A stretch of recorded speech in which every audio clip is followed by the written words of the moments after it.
Amigos y amigas del Arriero, nos encontramos en la librería del Virrey para una nueva conversación sobre una importante publicación que es La batalla por Puno, libro escrito por José Luis Renique y coeditado por la Siniestra Ensayos y la Universidad Nacional de Juliaca.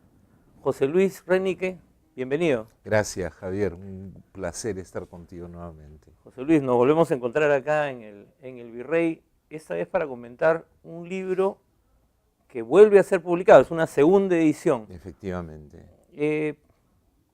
La batalla por Puno, para que se ubiquen un poco nuestros lectores, nuestros amigos oyentes y los que nos ven, es un libro que trata sobre la historia política y social de Puno desde 1867, 66, 67, hasta 1995.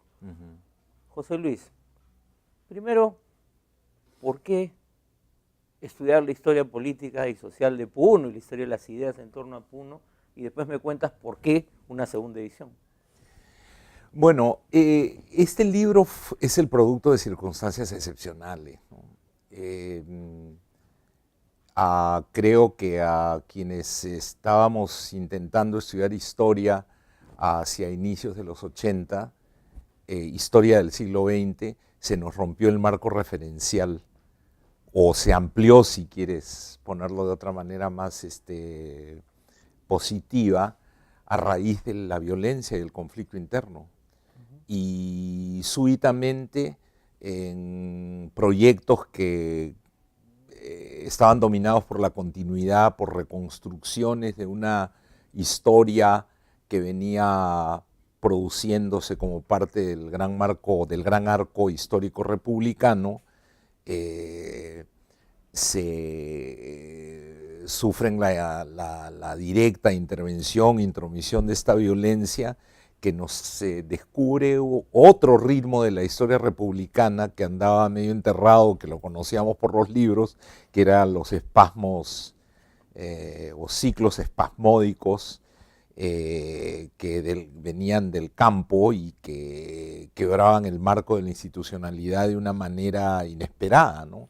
Ahora, cuando empieza la violencia, los años 80, las primeras interpretaciones se iban más allá de la República, se saltaban la República, ¿no? Así es. Y entonces todo tenía que ver con digamos, el encuentro entre Perú, España, el quiebre de la civilización. Precisamente. Y una serie de explicaciones, algunas que... medio exóticas, muchas de ellas. Sí, bastante exóticas, ¿no? Pero más bien tú te vas al 19. Exacto. Exacto, porque exactamente, o sea, una vez que admites que se ha roto algo y que no puedes pretender seguir analizando la historia como si estuvieras en la era pre-1980, empiezas a probar los diferentes marcos referenciales. Y el que estaba en boga al inicio del esfuerzo por entender lo que estaba pasando, como tú bien dices, nos refería al conflicto básico de la construcción del Perú en el siglo XVI. Pero yo entendía que lo que estábamos viendo en el caso de Puno era parte de una historia referida a la construcción del Estado. Y referida, porque la cuestión en Puno era que las columnas de Sendero Luminoso tenían un apoyo popular extendido, pero que ese apoyo al mismo tiempo en algún momento había entrado en crisis porque había dejado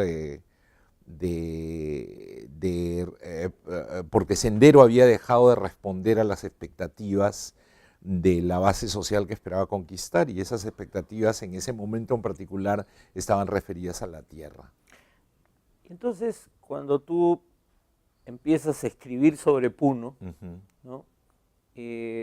Tus primeros artículos, hasta donde yo recuerdo, son en Debate Agrario, Así esta es. revista tan importante que ha publicado CEPES durante más de 30 años. Y tú te referías al conflicto en Por el momento, supuesto, ¿no es cierto? efectivamente. Pero, ¿cómo así encuentras en la rebelión de Juan Bustamante Ujú. o en el personaje de Juan Bustamante el punto de partida para tu trabajo? Porque ¿Cómo llegamos ahí? ya que mencionas CEPES, una línea para expresar mi agradecimiento, porque si no hubiese estado en CEPES, quién sabe si no hubiera podido escribir este libro. CEPES me dio la entrada al campo. Yo era un historiador de archivo. Y lo que este libro significó para mí fue, aunque tenía una breve experiencia en la antropología, con trabajo de campo incluido, eh, este libro me dio la oportunidad de responder al reto de mirar y hacer la crónica de los acontecimientos, que era lo mínimo que se podía esperar de alguien que tenía el privilegio de ir al campo y mirar lo que estaba pasando y hablar con la gente y quedarte sin límite de tiempo. Sin que tuvieras una tarea específica. Efectivamente. Es un Esa era, privilegio. o sea, para CEPES lo que importaba era que yo estuviera ahí, tenía por ahí una beca de postdoctoral, no, perdón, para escribir mi tesis doctoral, y eso me daba unas condiciones excepcionales. Entonces, básicamente, mi objetivo fue entender lo que estaba pasando y escribir breves artículos que discutían el problema agrario, que eran relevantes para una revista como Debate Agrario y para algunos programas radiales de Tierra Fecunda. Claro, entonces, lo primero que tú escribes se refiere al presente. Exactamente. Porque esos artículos, yo recuerdo que fueron publicados en el año 90, Antes el primero fue el 87. 87. Sí. ¿No? ¿Cómo así es que bueno, ahí viene precisamente lo que tú... más de 100 años en la historia? ¿No? Ahí viene, ahí ya una vez que Mira, yo hice estas investigaciones de campo del 87 en adelante, saqué varios artículos sobre la crónica presente y ya cuando el conflicto empieza a amainar, vuelvo a ser historiador, ¿no? Entonces vuelvo a pensar el tema en una perspectiva amplia. No era lo mío escribir un libro sobre los incidentes de los 80 y los 90 nada más. Quería poner todo esto en perspectiva y hubo un evento fundamental, la creación de la Comisión de la Verdad, con la cual colaboré para el caso de Puno en particular y que me permitió volver. Y yo ahí empecé a ver cuáles eran las preguntas al pasado que sugería la experiencia que había vivido, ¿no? Y fue en ese momento en que determiné que el marco explicativo que yo tenía que desarrollar estaba referida a la vieja lucha por la ciudadanía, por la integración de la sierra a la nación peruana, los liberales del siglo XIX, y me encontré con este personaje extraordinario, medio olvidado hasta cierto punto, aunque últimamente Nicanor Domínguez, por ejemplo, ha escrito sobre el tema, Niels Jacobsen también, lo cual es muy, muy saludable. Este gran personaje que era Juan Bustamante, que todos los peruanos deberíamos saber quién es. ¿Por qué es importante Bustamante en este Porque Bustamante es un liberal serrano, que entiende que sin la dimensión andina de la construcción nacional no va a haber nunca la nación que se había ganado, que se había ganado el derecho de existir en Ayacucho. Y que eso implica una serie de rupturas culturales, cognitivas, psicológicas, relativas a la proximidad, al acercamiento múltiple, cultural, social, a la población andina. Y él entendía esto porque había viajado el mundo. Claro, porque él era un hombre que había hecho una fortuna con las lanas, que había intentado jugar a la política liberal en Lima, llegó a ser alcalde de Lima y eventualmente decidió que la utilidad más apropiada para su fortuna era viajar el mundo. Ahora, sin embargo, cuando él termina sumándose a la rebelión indígena Así es. del 66, 68, esa lo lleva a la muerte, Claro, pero como en tantos otros claro, personajes de esa pero ahí hay historia. un tema que yo no he hecho un estudio específico sobre la Sí. rebelión, pero ahí el problema viene en que Bustamante fue evocado por quienes querían ver en él a un rebelde. Y yo creo que si lees con objetividad las fuentes más básicas, accesibles, lo que era él era un negociador, él quería negociar una... Él no era un sucedáneo de Tupac Amaru en absoluto, él era un liberal que quería una buena negociación, pero que eventualmente entiende que la única manera de conducir al nivel subsiguiente la discusión, puesto que ya había aprobado la opinión pública, los organismos del Estado, etcétera, era crear alguna forma de presión. Y él entendía también que esta presión tenía objetivos limitados porque estaban vinculados a un cambio de gobierno. Estaban vinculados La a que caída la de, claro. confrontación con el poder local podía permitirle recrear un sistema de alianzas que permitiera que la presión de la localidad llegara a los oídos y llegara a tener efecto en las alturas del poder político, creando una situación de incorporación indígena a la república, Ahora, ¿no? tanto en ese caso como en la historia que tú sigues contando a lo largo de hasta antes de la violencia, permanentemente se ven los esfuerzos de un conjunto de personajes, varios de ellos funcionarios públicos o que llegan a ser funcionarios públicos o que son intelectuales y se convierten en funcionarios o en políticos, que permanentemente están tratando de ser una suerte de Bisagra. enganche, de bisagra, ¿no? Ujú, Pero estos proyectos siempre terminan truncos, ¿no? Es como ujú. que eh, no se logran los objetivos Así que es. se buscaban, ¿no?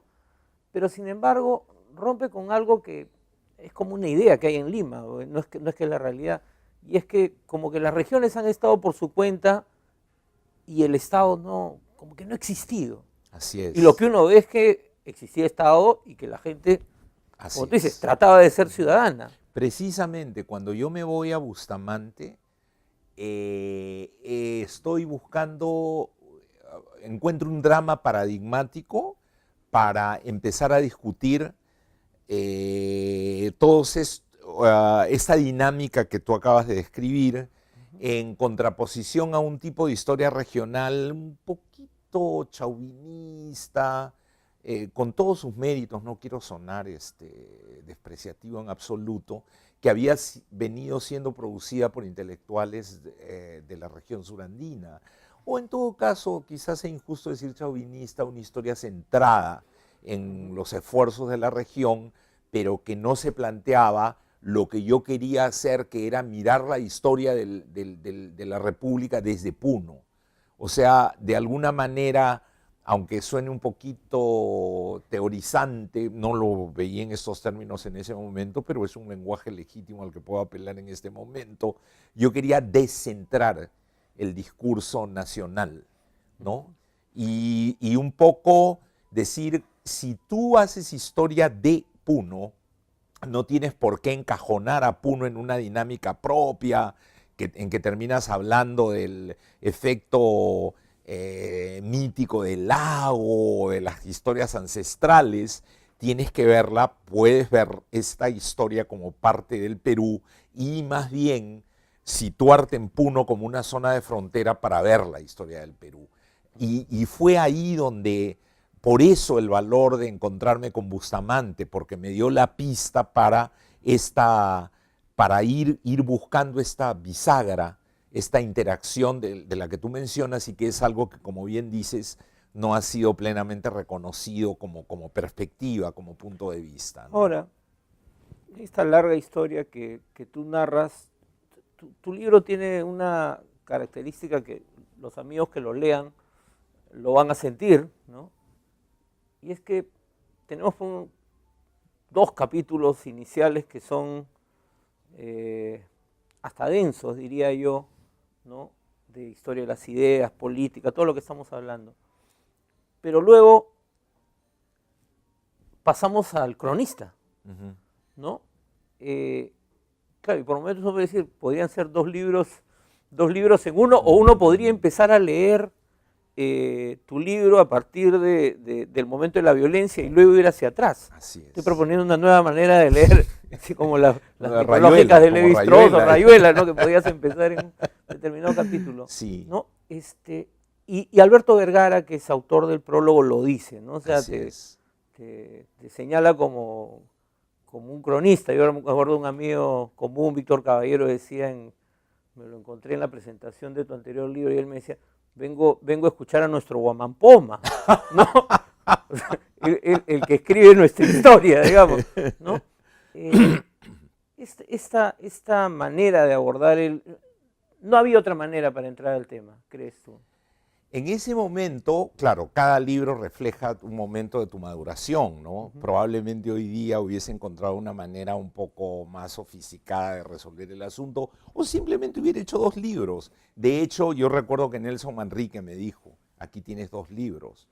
Pero yo quería mostrar, y en ese sentido el colofón del libro escrito, estupendo colofón escrito por Paulo Vilca, un poco me reivindica, porque verás que en ese colofón de Paulo Vilca utiliza el marco conceptual del libro no solo en términos de los actores políticos creados en el contexto de la política de los 80 y los 90, sino que alude constantemente a la gran historia que el libro tiene que se remonta a Juan Bustamante. Entonces, probablemente en términos técnicos haya un problema ahí que no lo pude resolver mejor, más que simplemente poniendo un capítulo detrás del otro, ¿no? Pero lo que, en contraposición a lo que dice Alberto Vergara en su excelente prólogo, mi comentario sería que la estructura del libro expresa la necesidad de explicar históricamente una situación tremendamente confusa que solo con la perspectiva de los años la comencé a esclarecer, ¿no? Este fue un libro de una larga concepción y que en el medio tuvo otros 2 libros que fueron un poco como desaguando el embalse de este libro que no lo resolví por mucho tiempo. Ahora, el libro además nos cuenta, ya en la parte de la batalla final, diría yo, ¿no? Porque en la presentación la presentadora por error dijo las batallas por Puno. Yo dije, bueno, sí, pues fueron varias. Mejor pero título, en esa parte, ¿no? Tú describes el drama de la violencia analizado en términos históricos y políticos, ¿no? Y entonces, a mí una cosa que siempre me impactó desde la primera vez que leí el libro es que iba como a contracorriente de la literatura producida en torno a la Comisión de la Verdad, o sea, donde lo que veíamos era víctimas y más víctimas. En este libro están las víctimas, están los muertos, hay escenas donde se describe además algunos hechos que son dramáticos y que tienen que ver con gente que conocimos además, ¿no?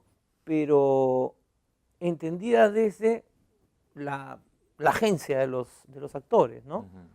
Y te da una perspectiva distinta, ¿no? Eso es un poco lo que yo percibí, ¿no? O sea, tú ves que había un proceso además de guerra y de reestructuración de la tierra, Así es, ¿no? Todo al mismo tiempo, y para mí es una de las mejores descripciones de lo que pasó en los 80, por lo menos en esa región, ¿no? Porque tú hablas de Puno, ¿no?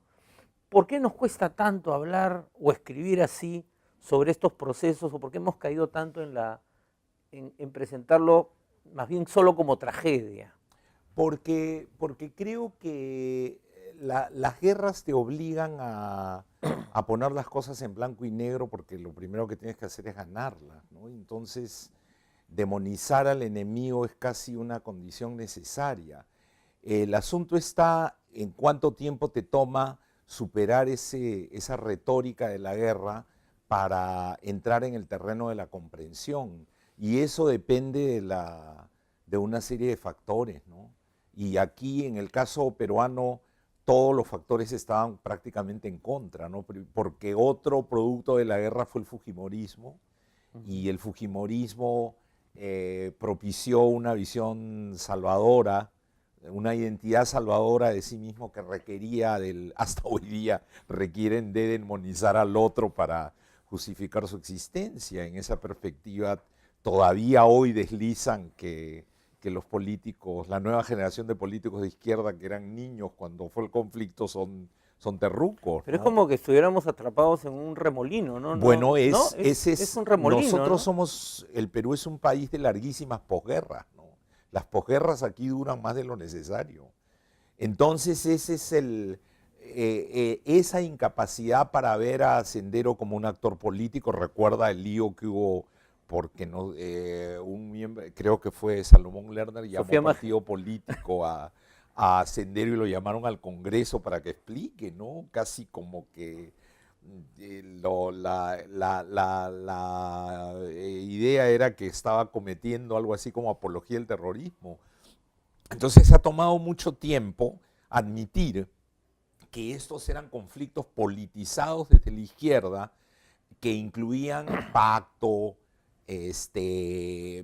convergencia de intereses, que incluían algunos éxitos políticos, tanto como barbaridades y brutalidades, que incluían una capacidad de reclutamiento, una capacidad de desarrollar base social. Todo eso era anatema.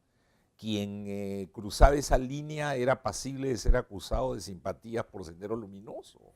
Y aún hoy, no hace mucho tiempo, cuando salen grupos que apoyan o que tratan de justificar a Sendero, viene esta reacción tipo, es que los jóvenes no saben lo que pasó, ¿no? Y se imaginan en los medios que un shock de memoria va a hacer que realmente entiendas que allí no hubo nada de política, sino solamente barbarie. Y evidentemente la nueva era del terror acuñó a fuego la idea del terrorismo, que pintó todo como la única, una explicación sin matices de todo aquel que asumía la lucha armada, ¿no? Ahora, hay otra dimensión del libro que es el proceso agrario, Por supuesto. ¿no? Y recientemente había un seminario sobre el gobierno de Velasco, vino Enrique Mayer, él dio la clase magistral, bueno, él publicó también su libro, Cuentos Feos de la Reforma. Y claro, tú describes cómo la reforma termina en medio de una guerra. Así es. ¿No? Y con una destrucción brutal de parte de Sendero, de la SAI, que corría en paralelo detrás del proceso de reestructuración que impulsaba el PUN. Y esto también uno lo puede encontrar en el Valle del Mantaro, por lo menos el tema de la destrucción de las SAIs, ¿no? En algunos valles de la costa, donde también hubo algo de violencia, como en el norte chico, donde yo trabajé, ¿no? Sin embargo, cuando se ha estudiado el proceso del fin de la reforma agraria, no necesariamente se hace ese empalme, es como que la reforma terminara por el fracaso económico, ¿no? O por las políticas de gobierno, y no también porque en el proceso de guerra termina, digamos, de alguna manera empujando al desastre final, ¿no? Por supuesto. En ese sentido, Puno para mí fue muy aleccionador, ¿no? Porque yo llego a Puno en el 87, cuando un poco la reforma agraria era una historia que yo había vivido escolar, y de repente me encuentro con todas estas bombas de tiempo dejadas por la reforma agraria a punto de explotar, disponibles para senderistas, para pumistas y para pristas también, para hacer política en el campo, ¿no? La iglesia y las agencias pastorales que habían acompañado este proceso, ¿no? Entonces me encuentro con una temporalidad singular que permite que en la década final del siglo haya un choque de posiciones que se habían comenzado a elaborar desde la época de Mariátegui, ¿no? Campesinismos, confrontación y que toda aquella discusión muy desarrollista, muy civilizada de los años 60 sobre cómo corporaciones, inversión pública, etcétera, está ahí en pedazos, ¿no? Y por un lapso de tiempo se convierta el altiplano en una región en la que se hablaban los lenguajes de los años 20. Entonces, todo este tipo de encuentros son los que me van a convocar no solo a Juan Bustamante, a Rumi Maki, caramba, cuando tú ves el ataque a Soyocota, ¿cómo no recordar el ataque? Ya no me acuerdo de la hacienda que ataca, era de una familia de gamonales, de los Lizares, Quiñones, creo, Rumi Maki, ¿no? Entonces, eso hacía que, para mí, la llegada a Puno, hace poco me interrogaba un amigo ayacuchano y me decía ¿qué relación tenía yo con Puno, ¿no? Y evidentemente claro, yo era la persona menos indicada, quizás por mis antecedentes, por mi procedencia, para internarme en Puno. Bueno, pero quizás eso te da una distancia en relación al resto de los actores, ¿no? Efectivamente, ¿no? Entonces, este involucramiento, esta posibilidad de viajar, de ir al campo gracias a la red de viejos amigos, de militantes, son las que constantemente me interpelan y me hacen ver que tenía ahí una historia cuyos antecedentes, que se falseaba si yo le buscaba unos antecedentes macrohistóricos que pertenecían a eras ya cerradas de la historia de la formación del Perú, y que más bien el referente era esta lucha paradigmática de Juan Bustamante, y que se reestablece o resurge, sale nuevamente a la superficie entre 1915 y 1925. Ahora, en el colofón, Pablo Vilca cita en realidad a Mauricio Zavaleta, al politólogo, que dice algo así como: Puno es la región donde la gente se siente más igual entre sí, ¿no?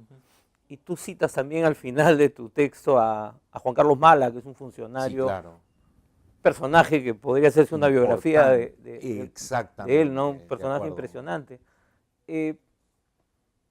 Finalmente Puno se democratiza. Por supuesto. ¿No? Porque hay la imagen de que Puno es una sociedad, es una suerte de Far West, ¿no? Mira, todo se resuelve a balazos. Cuando yo estaba en Puno, ahí encontré 2 libros, porque eso te pasa, ¿no? Tú lees un libro y ya aprendes, en fin, pero de repente lo lees en el contexto de otra experiencia y te da unas luces que no habías visto hasta ese momento. Yo encontré 2 libros, hasta 3, pero voy a mencionar 2. El de François Bourricot. Cambios en Puno. Exactamente. Claro. Y uno que no ha sido traducido al español, de Edward Dew, que se llamaba Politics in the Altiplano. Que la vio. La vio porque dijo, no es cierto que esta sea una región a punto de estallar, porque hay tantos clivajes que no va a haber una explosión. Ojalá los senderistas hubieran leído esto, hubiesen visto la hoja de ruta de lo que les iba a pasar. Claro. Ellos cayeron ahí, pero todos patinaron ahí, todos pensaron, y en el colofón de Paulo se refleja muy claramente cómo esos clivajes siguen entrampando a Puno. Entonces, volviendo a tu pregunta, la cuestión es una temprana democratización, pero esa democratización comienza por la tierra y termina en el comercio. Y viene acompañada de una fuerte migración que tiene un efecto de expulsión, pero un efecto de retorno también, creándose un mosaico muy, muy complejo que hace que la política puneña sea como es hoy día. Claro, que es totalmente distinta a la política que tú conociste, ¿no? Entonces, tienes actores que llegan buscando al campesino revolucionario, buscando a las comunidades que se definen en contraposición a la gran propiedad y tienen algún efecto inmediato relativamente exitoso, avanzan, pero se chocan con lo que Diu había descrito, que era esta serie de clivajes que hacen que una explosión social en Puno sea de baja predicción, ¿no? Ahora, una última pregunta. Sí. ¿Por qué algunos intelectuales de derecha, o columnistas, vamos a decir si quiere, escriben columnas como las que escribió el exministro Carranza, donde a pesar de lo que tú has escrito, a pesar del libro reciente de Alberto Vergara, de los trabajos de Ramón Pajuelo, lo de Paulo Vilca, en fin, hay mucha literatura sobre que tu libro fue como una avanzada, pero hay mucho escrito sobre Puno. Has mencionado dos clásicos, a Borricó y a Dios.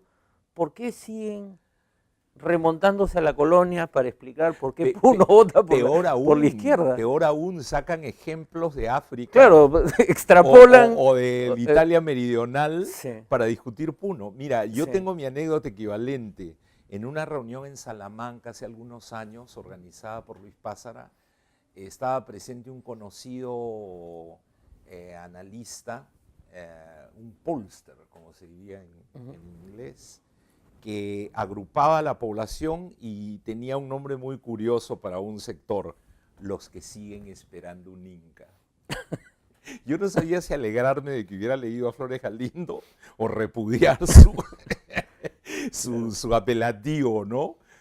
Y es eso, ¿no? O sea, esa constante reiteración en la exotización del interior del Perú hace ver que las viejas discusiones sobre el verdadero Perú, tú conoces mi libro, Imaginar la Nación, sigan ahí en pie, ¿no? Y yo honestamente no sé qué habría que hacer.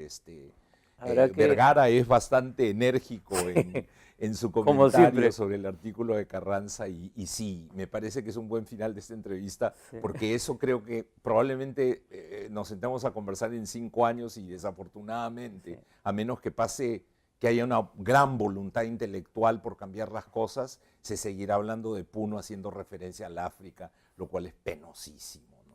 José Luis, muchísimas gracias. Al contrario. Amigos, amigas del Arriero y de la Mula, les recomiendo la lectura de La batalla por Puno, de José Luis Rénico, publicado por La Siniestra Ensayos y la Universidad Nacional de Juliaca, cosa que hay que saludar, que una universidad no solo publique, sino coedite con una editorial independiente que está empezando, digamos, ¿no? El libro, como ven, es grueso, es voluminoso, no se asusten por el color rojo de la carátula, y no se van a intoxicar, y esperemos que el exministro Luis Carranza le dé una leída o una ojeada, aunque sea. Sería lindo. Nos vemos, amigos.